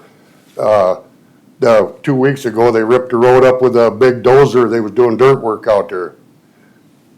As of now, when they need dirt on a job site, a semi pulls up, a dozer comes off, and a dump truck shows up. They load it up, haul it away, and that's a vicious cycle. I want a hobby shop. Everybody wants a hobby shop. 4,000 square feet. I work in a place that holds 7 semis. You been next to a semi? They're big. I've never seen enough stuff over there each to their own, I don't care, but I just want to make sure it's no commercial, no industrial, no storage for their building houses, nothing like that. I don't care. Like I said, I paid a lot of money to live in the country, and I want to keep it that way. I can, whatever you want to say, it just don't seem, I don't know anybody that agrees with it, but like I say, the guy right down the street, you got a picture of it. I've never seen the doors open on his shop. So it's a hobby shop. And he builds houses, but I don't want it, like I said, I don't want it to end up being and what happens someday when they get employees? Are they punching in there? Are they going there? Are they storing stuff there? It seems industrial. It don't seem hobby, to me anyway. I mean, that's pretty big. I've been in a diesel shop my whole life, and you can do a lot of. So just one question I have quick, just to clarify. So is your biggest concern, that he's gonna run some type of commercial business out Right. of this building? Okay. And traffic. And which would be what? Building houses, I mean, Okay. like storing stuff, that's what he does, is build houses. Okay, so, if that was to happen, he'd be completely out of compliance, because he doesn't have any occupation or a conditional use permit to be able to do that on the property. Well, I just seen Yeah. when I hear conditional, that means, well, Sure. maybe, or rezoning, that means it's gonna Yep. be changed, But all this would be as a conditional use permit just for the building, not to conduct a business out of Right, it. right, that's why I'm here to guarantee it, cause like I Correct. said, we wanna keep it country like the deal said up there. Yep, We didn't catch your name, We sir. got chickens and horses. Sure. Could you state your name? Sean Lund, Sean? S-H-A-W-N, Okay. Sean. L-U-N-D. So Thank just, you. just so you're aware, if this conditional use, if this permit is granted, it doesn't give them permission to run any kind of business Yeah. out of there. But what happens if, like I said, if a truck shows up and the extra sheet rock from a job goes in there, and 2 weeks later, another truck pulls up and it goes to a different job? What happens? Well, I think in that situation, you need to call the planning office and turn in a complaint that you think they're running a business out of their non-commercial shop, you know? And we can Well- probably, if you want us to, I mean, I don't think these folks would be opposed to adding an extra condition to this permit, stating something similar to that, but I believe it probably, It's in there on number 3. I think it's already in there. Number 3. Yeah. Yeah, it says no commercial uses in commercial storage shall take place. And I'm so all in about that- a in that- hobby shop. In that, Everybody wants in one. that situation, he'd be out of compliance with Yeah. with his permit. All right. Yep. Oh, wait, sir, Sean, just a second. Does anybody have any questions, for Mr. Lund? I don't have any questions for Mr. Lund, but I will have a question for Ryan again. Okay. Okay. All right, thank you, sir. At this point, do we have anybody else who wants to speak in opposition, of the application? Okay, seeing none. We typically don't do it, but I also have some questions, and so if it's okay, Mr. Dobish, would you like to come back up? Yeah. I think a few of us have a few questions for you. Absolutely. Okay, thank you. Go ahead, Commissioner Well, Schmidt.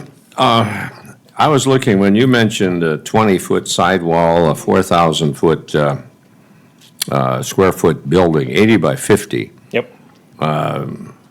that's a damn big building for hobby shops. Yep. It's a benefit of being a contractor is I But, can buy the building package at cost and I can build a little more building than probably the average person because I'm paying for it myself, so. It's one of those things where I'm planning for the worst. I'm always gonna need space and as Todd alluded to, I actually have a nephew that races sprint cars. And I actually sponsor him pretty heavily, so the plan is we'll be able to use that shop to work on his race cars. He The other races thing in that towns. I wonder about it, you got 20-foot sidewalls, that's, Yep. you know, most of your shop buildings are 16, 18 Yep. at the highest. I mean, 20 feet, how does that fit compatible with your house? It seems to me like that's a little oversized for that area. I don't know, but I Our mean, house is built up on a mound, Okay. because we created a walkout on our house, on our property. So we planned on kind of having that all elevated, so really plane-wise, we're gonna be very close to the peak on house to shop. Okay. And, once again, the 20-foot sidewall is more to accommodate a 14-foot overhead door. well, that's not really a normal, what I'm accustomed to in a shop area is not a 20-foot building like that. That is really kind of a commercial area, so anyway, that's just my opinion. You bet. Okay. Anybody else? Mr. Jungling? Yeah, Ryan, so we talked about, moving the dirt and all that sort of stuff. Is Yep. that preparation for the shop or? Correct. What was that? Yep. Yeah, so we did, when we built our original house, we scraped a bunch of black dirt off the top because we created a walkout on the back of our house. So as Sean had noted, we do have a mound of black dirt still sitting on our property. It's something, you don't just get rid of dirt, so our black dirt pile has been sitting there since we built our house in 2000. And since then, we have gotten rid of some of that black dirt to a few miscellaneous projects that were around the area, just because we needed it. And we didn't have sourcing for the black dirt at the time, so, we just used our black dirt pile to put on some of our projects, so. And that was just to get rid of it, get it off of our property. The plan is once our shop is built, we're just gonna use the rest of the black dirt pile that's there to basically grade our property now with the shop being in a different location to make sure water's flowing away from our property to get it, down to the creek. Okay. So, another question then. So do you, for your house building business, do you have another shop somewhere? I mean. Well, we right wanna now, be like I very- said, we're just using a storage unit, for miscellaneous tools and stuff, and that, that would be probably stored in this shop would be the ideal spot for it, being it's, just my tools for the most part, so, other than that, we don't really have any other storage for anything because our projects store their own materials. I don't ever have sheetrock delivered to my shop or my house. It's always delivered to the job site.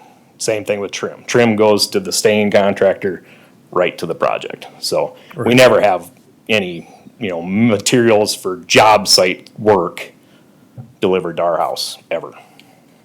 Right, yeah, so just another thing, one of the conditions here, and talk about not having a business out of your house, and Yep. part of that is not having employees show up. And- I don't have any employees. Okay, I'm a single owner.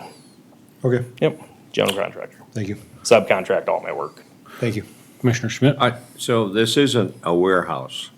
No, Okay. mainly it's, like I said, I got 2 daughters that each have cars and I have trailers and miscellaneous Now, skid you loaders and heard stuff. Sean talk about the number of big equipment that was coming down these roads. Yep, Is that going to be a common situation where you're going to have Caterpillars or Nope. loaders or stuff nope, like I had the that? gentleman grade my lot, cause once again, I didn't know we'd have a conditional use permit, for this building structure, so I had him grade the lot ready to dig.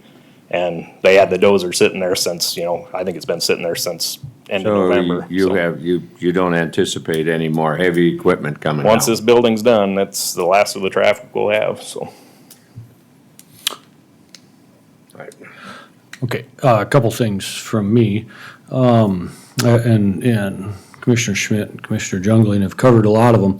But I just want to make sure that you're aware that there's to be no business run out of this place. This is something Yep, we it's- deal with about on a Yep. monthly Nope, basis. Toby and I discussed it in the People that wanna beginning. do and- this, so I mean, Yep. that's a big no-no. Absolutely. I don't think that, well, I'm gonna build the building, they'll forget about me in a year and I can do whatever I want, cause that won't happen. No worries. Yeah, we'll figure that out. I mean, if you do want to, there's a process to go through, Absolutely. right? And you just gotta go through that process, and then your neighbors can come and you guys can Absolutely. have public comment on what's actually gonna go on. Yep. And then, okay. Once again, so it just yeah, makes sense to build a building right I now had- that's. I just had to speak towards Mr. Lund's concerns, and Sure.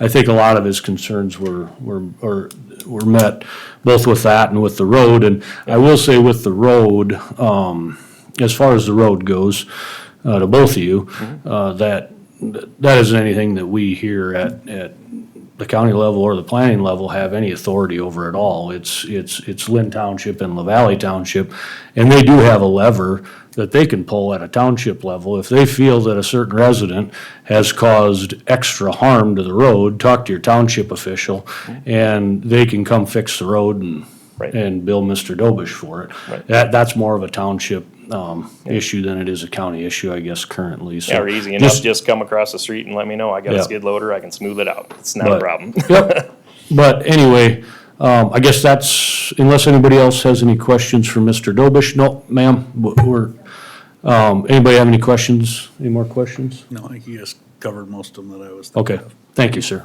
I got one more. One Brian. more, You're Mr. probably thinking I'm really a pain here. No, it's better to ask the question But- now. Mr. Have Schmitz you is, thought about your neighbor who lives right across the street that has to look at a 20-foot structure? I Mm-hmm. mean, I'm sitting there thinking, if I was Mr. Lund there and I had to think that, is that the best place that you could put that building?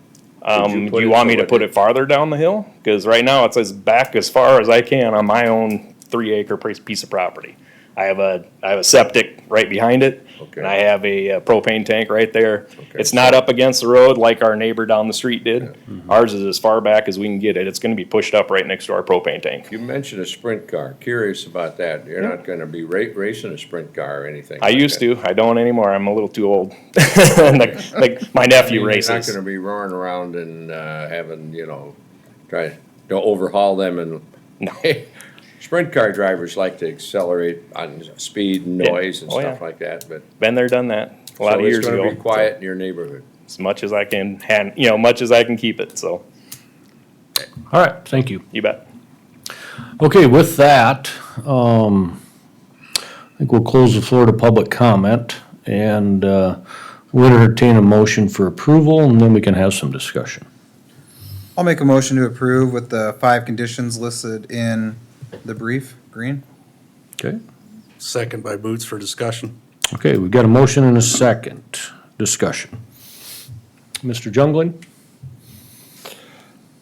Everybody knows I like shops. Big shops and acreages, I want one myself, so. All my questions have been answered. I'm going to vote yes and approve Okay. it, just because I do believe he has the best interests. You have to be a good neighbor, honestly, 100%, but a single man business, nothing, yeah. I'm done talking, yeah, yes for me. Okay. Mr. Green? Yeah, my only comment is for Mr. Lund, based on this, understanding your concerns, I'd probably just get with Toby, make sure that you understand the process. If you do start seeing anything out there that represents anything that's commercial as stipulated in condition 3, and just make sure you understand the process to be able to lodge any complaints that may exist. And, Toby and his staff do a great job, following up and working through those processes. So I will be supportive of the application. I just want to make sure that, Mr. Lund gets an opportunity to understand what that process is. Don't think there'll be any issues based on the applicant. I think he'll do his best to be a good neighbor. So that's all I have. Commissioner Schmidt? Well, actually, I'll be honest with you, right? I think that building is oversized for a neighborhood like that. I have no doubt that you have to comply with the five things on there.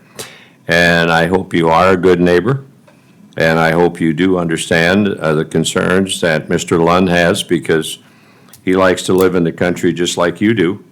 And he probably has every right to not be bothered by a lot of equipment and a lot of concerns that he has. So I certainly hope that you take into consideration his feelings and his concern and be a good neighbor.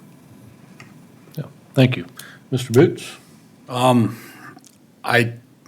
I will support this, and I look at it as, I'm sure the intent is to use it as storage and things like that, and I've always looked at it that I'd rather have my neighbor have a building to put everything in, and keep it nice and upkept, versus trailers, cars, the daughter's cars and everything sitting outside. So I like to see stuff inside versus kind of cluttered up on the outside, so.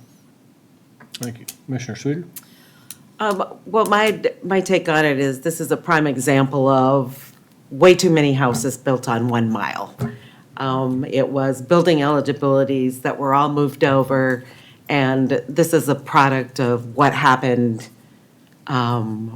It's not a planned development or anything, it's just housing eligibilities that were moved around. So those are just consequences of what happens when those housing eligibilities get moved around. So I think he probably has the best intent for the shed, and I would hope that Mr. Lund would certainly take the process in place if it is something different. Okay.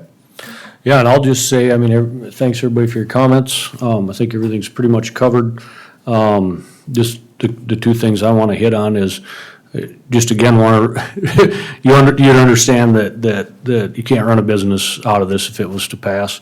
And Mr. Lund, I want you to understand that there is a process. There are conditions in place to protect you as a neighbor from those things, and there's a process in place. If you start to see things that you think are outside of those conditions, there's a process for you to file. And for both of you, if there's ever a problem with the road, get a hold of Lynn Township. I believe it's their road, even though it splits that and La Valley. I believe Lynn is in charge of it. La Valley is. Oh, La Valley is in charge of that one? Yep. Okay, so call La Valley Township. And I'll just reiterate, or just couple on what Commissioner Sweeter said. This isn't the most ideal situation, but it's where the housing eligibilities have all moved, and now we have this little kind of rural development that isn't a rural development, and we just have to deal with it now. And especially you folks have to deal with it because you're living there. And so, but with that, I think it still just comes down to an accessory building and a shed. And so with that, I'll support it as well. So I'll call the roll. Commissioner Sweeter? Yes. Commissioner Boots? Yes. Commissioner Schmidt? Yes. Commissioner Green? Yes. Commissioner Jungling? Yes. Commissioner Scott is also a yes. Thank you, everybody. Thanks for your being here and your comments and concerns. Appreciate it. I think with that,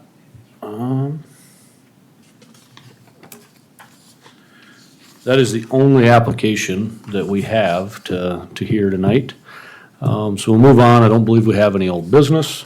So we'll move on to that, or from old business to new business. We've already taken care of agenda item number 1 under new business. So that moves us to number 2, and that is the election of the planning commission officers for 2024. And I guess before we do that, I want to, think this would be a good time to welcome Commissioner Jim Schmidt aboard, his first meeting here with us at the planning commission. You're way better looking than Commissioner Poppins, so you got that going for you.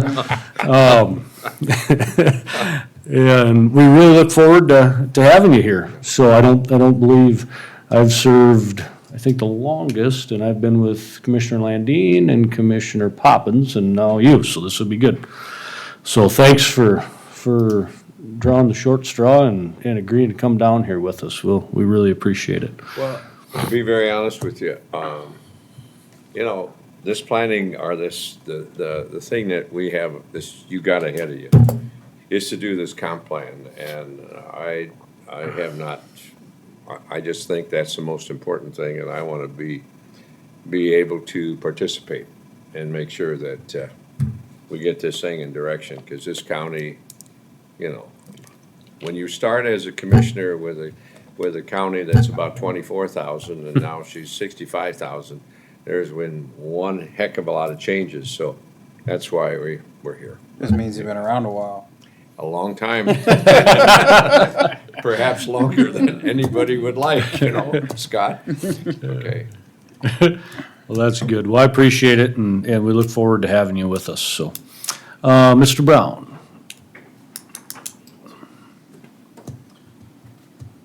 So as the chair said, we're on to the new business item number 2, which is election of officers. So as you're aware, we did have a resignation of our chair last year. And so Mr. Scott was the vice chair who became the acting chair. So we technically didn't have a vice chair. So how we typically do it is, and I did talk to Eric, and I think he's willing to continue to, if he has your wishes, to probably continue in that position. So just take one vote at a time. How we usually do it is, so take a motion and a second for chair, and then we'll do vice chair, if we can do that. So, okay? And I'll let Eric run that part of it, so. Okay. So, do we have a nomination for the chair? I nominate Eric Scott Boots. Okay. Do we have a second? I second Sweeter. Okay. Call the roll. Jungling? Yes.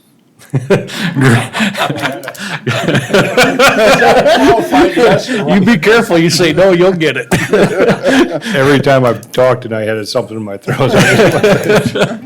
Solid yes. Commissioner Green? Yeah, absolutely. Just to clarify, I really appreciate the way that Vice Chair stepping up into the chair role, how you've managed the meeting so far, and I really appreciate how smoothly it's gone. Not that Jerry didn't do a great job before you, but yeah, I just really appreciate it and look forward to supporting you in this nomination. Thank you. Commissioner Schmidt? You know, I want to echo, because there was a lot of emotion and a lot of things that went on. And I do thank Eric for straightening that out and bringing semblance back and professionalism back. And I just want to thank all you board members too, by the way, but I would heavily endorse Eric Scott to be the chair for the coming year. Commissioner Boots? Yeah, I think you've done a great job in the 6 months I've been here. My first couple meetings were kind of thrown into the fire with some pretty interesting things, and all of a sudden, we didn't have a chair anymore. So I was hoping it wasn't me that chased her away. Well, you were asked to recuse yourself your first meeting, so. You want to read my email? So no, I think they've gone smooth, and I think they've gone professional, so. Commissioner Sweeter? That's a solid yes. I Okay. I think you've done a great job, Eric, and you really have the professionalism to carry on the meetings.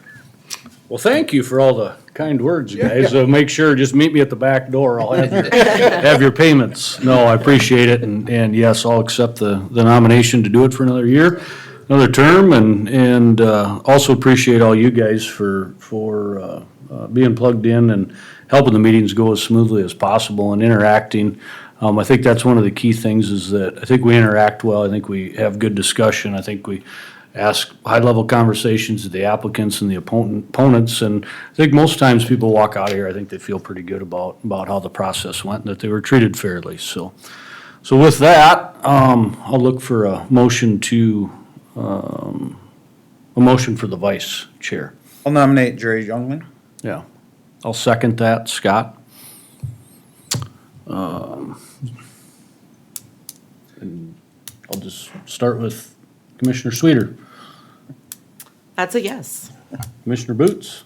Didn't have to worry about anything stuck in your mouth or your throat. You're making sure you're making that smooth and make sure it was heard. That'll be a yes for Boots.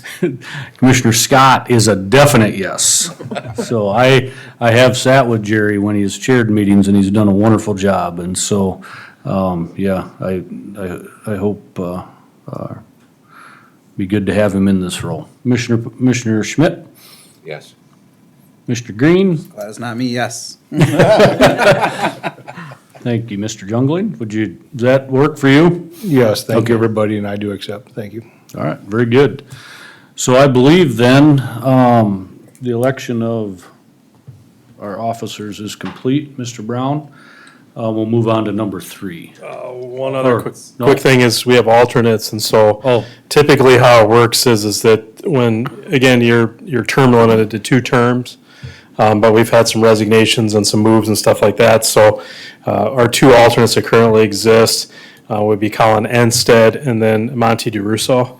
And Monty DeRusso has, fortunate or unfortunate, he's been the longest serving planning commission ever, because I think he's been an alternate for the past decade too, so I think he's Yeah. served a long time, but it's an important, the alternate's an important thing, because if you guys can't be here, we have to have, we have to have representation. So bylaws state that you would appoint the alternates as well, so I've talked to both, and they're okay with staying on with that position, so, okay. Can I get a motion to have Mr. DeRusher and Mr. Enstead as alternates? So moved, Boots. Second, Jungling. Been moved and properly seconded. All in favor, aye? Aye. All opposed? Very good. Mr. Brown, one question. I guess as we're talking about this, we still have one position that's open currently? Yes, District 2, yes. Okay. Is there any, Yes, News? I've been working with Commissioner Aaron's as the representative for that district, so, yes. Yep. very good. Yep. All right, do you want to move on to, can we move on to number 3? Yeah. And- So this is the chair and I had a discussion. So tonight is not a public hearing for the remanded ordinances, but the chair wanted to have the ordinances placed on the agenda so that when we do set the public hearing, which would, and the staff analysis I recommended next month, so we would publish notice for that for all 4 ordinances, but the chair wanted to make sure that you had a chance to review them.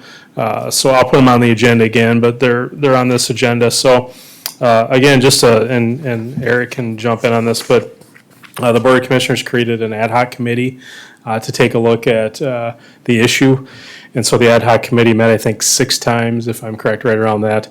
And the ad hoc committee really formulated kind of a recommendation based on, I think, the big picture things, which was really great, is they looked at land use, they looked at the use, They looked at the zoning district and they looked at supplemental type regulations. And so really what we came out of, and then staff went back to the drawing board and drafted with, I worked with legal counsel to draft what's presented to you there. But essentially there's 4 different drafts and they all kind of go different directions. So it gives us some flexibility to kind of look to see what you guys would want to recommend. So what we're really anticipating is that we'd have a public hearing on all 4 ordinances, garner some input from the public, which is what we haven't had yet. But then ultimately, you guys would make recommendation on all 4 ordinances. So you might say, recommend this one, recommend this one, recommend this one, or you might have one that you specifically recommend. But I think that's kind of, I won't go into details what those ordinances are. We'll do that. We'll save that for a public hearing. But really, we just want the board to get an advanced look at them, and then we'll go through more details of it. And then the second thing was, when we went to the Board of Commissioners to ask them to remand it back to the Planning Commission, they asked us to take a look at fee structure for pipelines. And so staff's done some background work on that. We do have a recommendation that we'll give you at the next meeting to kind of fee structure that we think is a fee structure that's kind of based on what we currently have right now. So we're not recreating the wheel or making up a number. It's really based on kind of function and what we need to recoup some of those costs. But then I'll add a third point to this is that, as everyone's aware, is the legislature's meeting currently, and they do have some bills pending. One of those particular bills would take away the ability of us to do anything with essentially the pipelines other than charge a fee for it. So I don't know where that's going to go. The legislature, they either do something or they do nothing, so we'll have to kind of wait and see what it is. But I think the public wants us to move forward with the drafts that we had there, at least get some stuff moving forward with it, and then it really depends what the legislature is going to do, so. But I guess if there's anything else you have to add, Chair, otherwise I don't have anything else with that item, so. Nope, I appreciate it, Toby. I guess that was the main thing I Mr. wanted, Brown. is if we, if we're back in the, depending on how this Senate Bill 201 turns out, I mean, if that passes Senate and the House, I guess we're out of the pipeline business, we won't have to deal with it by next month, probably. But if it doesn't, then we need to start working on these 4 different ordinances. And so I just wanted them to be in front of you. Jerry and I had talked about it, and he wanted to, he thought that'd be a good idea to have some heads up so everybody can be educated by the time if it does come to a public comment. What was that, Mr. Jungle? And you had a question for Mr. Brown, and I interrupted you. I apologize. No. Thank you. So, Mr. Brown, if 201 does pass, would we still vote on this and have it in record in case 201 would ever get rescinded or changed or anything like that? Would we still move forward with this, even though it'd be null? We could still officially have it on the book, and it would be, the other jurisdiction would overrule this? Well, I think, I'm still working with legal on some of those issues, but just step by step is the first thing we can do is do a public hearing here. We're required to do a public hearing here. And so really, that would be, and that's what the Board of Commissioners recommended, that they wanted a recommendation from us. And so what I see is probably, I don't know if the legislature will have a decision made by next month, but I think that, I don't know. I don't know what they'll do with it, but. I think you will. I think they I think Jerry, to your point, you could do that, but and if that would be something, but to me, it wouldn't have any weight other than you would make something it's like when some people are making ordinance for townships, and townships have no means, no attorneys, no ability to enforce anything. So they can put something on paper, and they have every right to do that. But when the state, if this thing passes, it's gonna pass and it's over. Pretty much. They're not gonna go back because to revamp this thing, you've got so many forces out there now that are behind the scenes of this thing that you never see, that, So Toby, so currently the plan is to have public comment next a public hearing next month on one of the ordinances or all four? All four. All four. We'll advertise for all four. Okay, and if Senate Bill 201 passes, the House and the Senate, or the Senate and the House, I suppose, will we just take that off the agenda, or will we continue to have the public comment? I think that's what Mr. Jungling's asking. I don't know yet. We'll have to- We don't know. Well, I mean, I so can the current expand on draft, that, too. the current draft, I won't get into the complexities of state legislation, but the current draft is limits it to interstate pipelines. So like in certain jurisdictions, you're gonna have just intrastate, or within the state pipelines. That wouldn't be governed by this. The other part about it is that it exempts above ground structures. So for instance, if some of you are aware, I don't know if any of you are on, but we approved the DAPL pump station. That, we approved that. I mean, we have the jurisdiction to do that. And by this legislation, the way I read it is anything above ground, we would still permit. So there's gonna be a need because, as you've heard me say, we currently don't have a regulation for carbon dioxide Right. pipelines. So you're gonna have to have a land use with it. Whether or not you can regulate it, you're still gonna have to have a land use for it. So it's gonna potentially. somewhat depend the verbiage that comes out of this deal. Just like ours will too. Yeah, right, It takes- right. So it's devil's in the details, right? You know Yeah. what the Well, I legislation just- is, but yeah. Just want everybody prepared that, I mean, this is, as commissioners, well, as we all know, really, I mean, it's a popular topic. And if this, just be prepared that next month could, So we may have that and be a solar one to review next month? at the same time. We won't have the solar one next month. We won't? No. I would guess we would probably want to look at them anyway, because, I mean, tomorrow you might have a good idea. It's crossover day tomorrow, so Senate Bill 201 doesn't pass, it doesn't get a chance to cross over to the other side. And if it does, say it both passes, I'm trying to think.